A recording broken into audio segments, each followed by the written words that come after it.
things off, Aviv Dekel has agreed graciously to join us all the way from Israel. She is the Vice President of Business Development and Marketing at a company called Co Energy.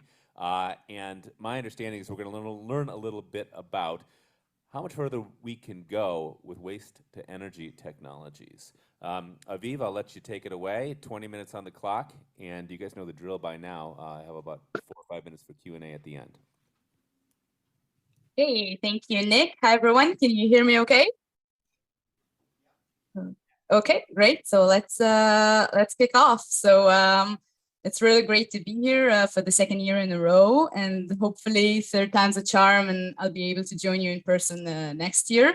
So just a quick introduction about myself. As Nick said, I am the Vice President of Business Development and Marketing at Co Energy. We are an Israeli startup in the waste-to-energy sector. We have commercial plants converting various types of waste to various energetic outputs up and running in Israel, and some very exciting projects about to be launched worldwide. So a lot going on for us in 2023. We're very excited.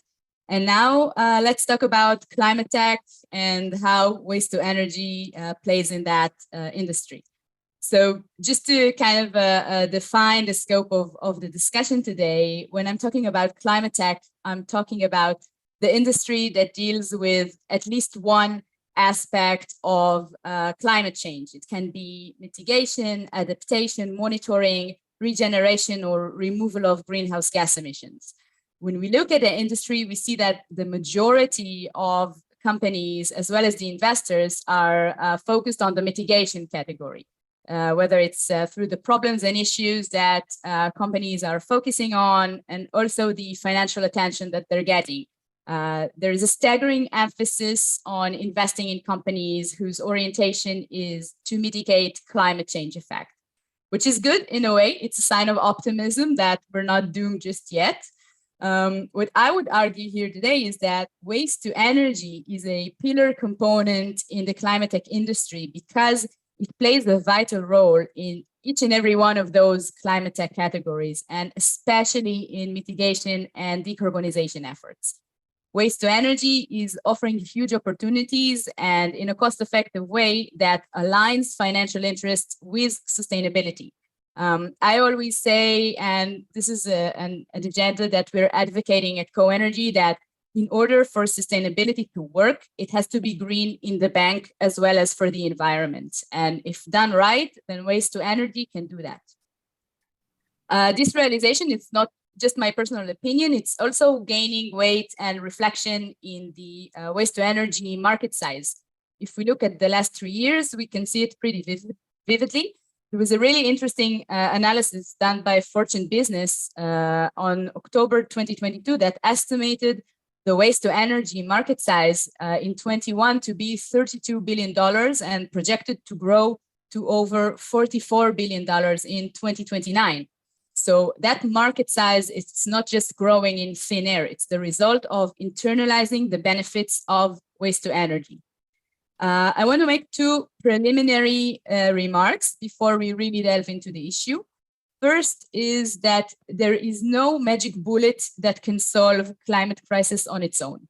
The climate change effects, they need a consolidated effort on everyone's part, from political will to budget to the VCs to all variety of spectrum in the industry. Many of those we've heard in the last 2 days.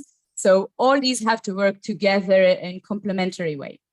The second remark I want to point out, coming from the industry and promoting an industry perspective, is that just like in any other industry, the climate tech industry includes a lot of background noises. If we kind of reflect on how the climate tech industry behaved in the last 3 years, then after COP26, there was suddenly a big hype around climate tech. At least in Israel, everyone established their own climate tech startups. We saw a lot of political attention. There was this momentum. A lot of VCs put their portfolios to climate tech, and there were a lot of investments, but most of them were through SPAC and seed round investment. And then things started to cool off towards the second quarter of 2022. It's not that there was some bubble that burst, but we definitely felt like the honeymoon period was over.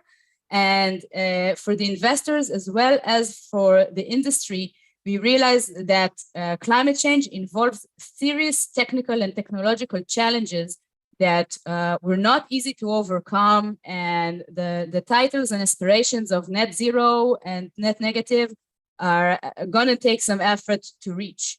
So the market cooled down a bit, became a bit more cautious, and we saw investments shifting to round A, companies that have passed the proof of concept stage. So it's important for me to note that because there are a lot of aspirations in the climate tech industry, and I would like to focus on the benefits of the companies that have already delivered results and have crossed that threshold of actually performing, and there are quite a lot of those. So how can waste to energy lead the way to decarbonization and mitigating climate tech effects? I think that waste to energy is a game changer for the most critical factor, and this is decarbonization. And I'll give two examples for that. First is through the energy sector, and then through supporting decarbonization efforts through the carbon markets. So let's start with the energy industry. And as we've heard in the last 2 days, and those of you who have been following know that there is so much going on in the energy market nowadays. Energy, as you know, is responsible for the most of the greenhouse gas emissions, mostly through burning of fossil fuels. And we see it in massive scales. The US Energy Information Administration published in early January their press release with prediction for a record global petroleum consumption in 2024. And they're referring to gasoline, diesel, and jet fuel that will average at more than 102 million barrels per day in 2024. So fuel is not going away, jet fuel is not going away, which correlates to the previous presentation we heard before the break. We'll need a lot of fuel. We also see dramatic rise in demand for electricity. Projections are now talking about increasing all the way to 60 tera kilowatts in 2050. We see the hydrogen industry moving forward, especially with those heavy electric vehicles. We heard also in the morning session that interesting presentation from South Pole about the hydrogen market. So there are a lot of trends in the energy markets to address, and the world is going to need not only a lot of energy. That energy is required to be clean and green and clean from greenhouse gas emissions. Waste to energy plants can contribute to meeting those rising demands. The problem of waste can become the solution for energy, and the great thing about it is that it not only meets all the checklist demands that we want out of our energy resource, it also adds that additional layer of eliminating waste while we're at it. If you think about waste as a renewable energy resource, it's not that far-fetched. I mean, ironically, we can rely on having enough waste to generate energy more than we can rely on wind or even the sun. We have so much waste that it is a tremendous resource if you know what to do with it. And turning it to energy is a great way to go at it. Just to give you a sense of the numbers, 1 metric ton of plastic can be converted into 500 liters of diesel, or 1.78 megawatts, or 150 kilograms of hydrogen. We want fuel, but we don't want it to be fossil fuel, waste to energy. We want electricity that is cheap and renewable and clean, use waste. You want to produce hydrogen at $2 per kilogram without having that external massive energy that you need for the electrolysis machines, use waste to energy. The technology is there, and it is the most cost-effective way to get rid of waste and to produce energy.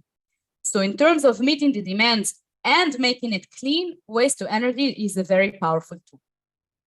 Now, I want to address the second issue, which is the carbon markets and the way I think that they are a very good incentivizers to decarbonization. And as we move forward with technological advancement, we see more and more options to engage in those markets. What used to be just the realm of reforestation and soil restoration is now opening up to an exciting world of opportunities for capturing carbon.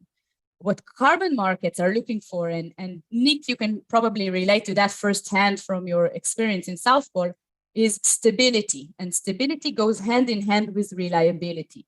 Just like in any other market, carbon markets stakeholders look for clarity.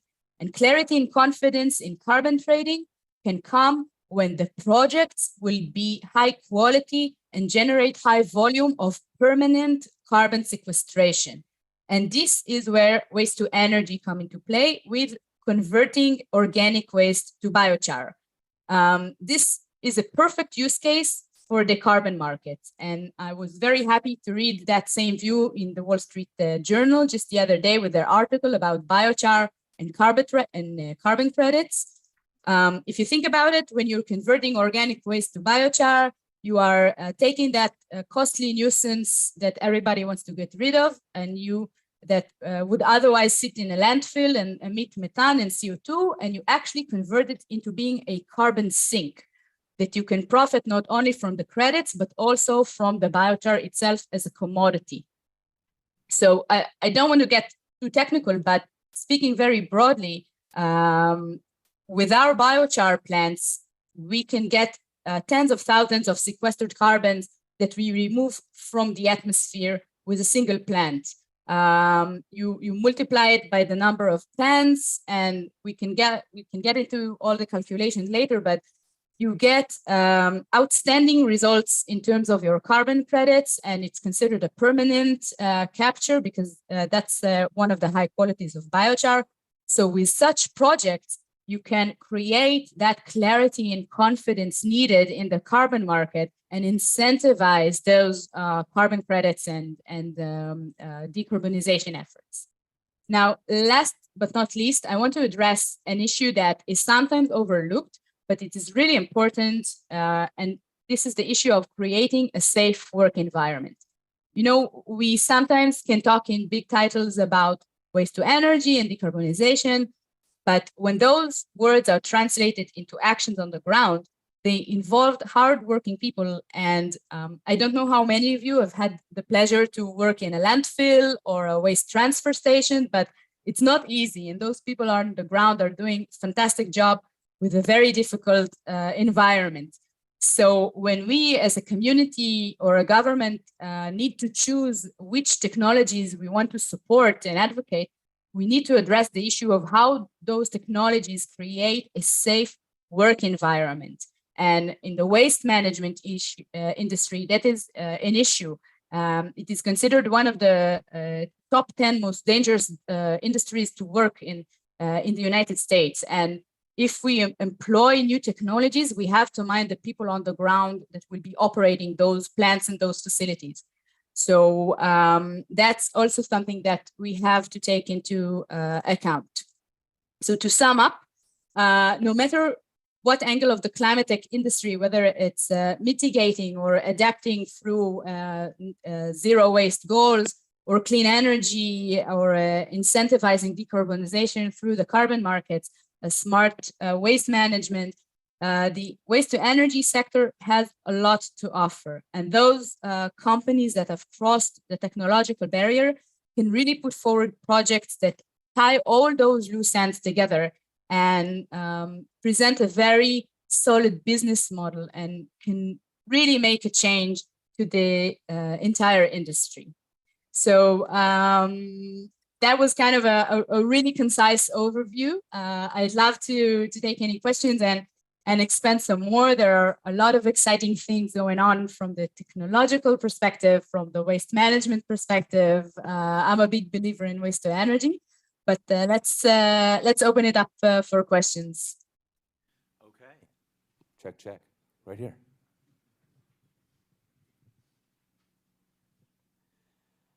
Thank you for that presentation. I I'm curious, when you're talking about these technologies, is there any conversation around landfill mining as well as waste to energy? So mining the landfill for items that could be highly recyclable, like glass, aluminum, other metals, and then using everything else for waste to energy, or are you just taking everything out of the landfill for the energy? Right. So glasses and metals are very problematic for waste to energy because at least in our plants we utilize pyrolysis process, so we don't deal with metals or glass. But anything else that has been landfilled can be taken out and be put into the waste to energy plants. I think landfills are a very interesting case because they have a lot of problems with environmental regulations about how they landfill, especially organic waste. They are running out of space. A lot of landfills are being shut down. And in terms of the municipalities' point of view, it costs them millions and millions of dollars to transport the waste from the transfer station to the landfills. So landfills are a big issue, not only in what you do with those landfills that are already operating, those that have been shut down, and what do you do with all the waste in the ground. Well, it's not the right word to say luckily, but we have a lot of waste that is being generated every day. And in my perspective, the best way to treat waste is as close to the source as possible, with the small scale facilities that can save you all that transportation cost back and forth to the landfill. So landfills in those that are already existing will have to find a way to treat what is already in the ground, but metals and glasses will be very hard to utilize for waste to energy. They're most likely better to be recycled in the more conventional ways.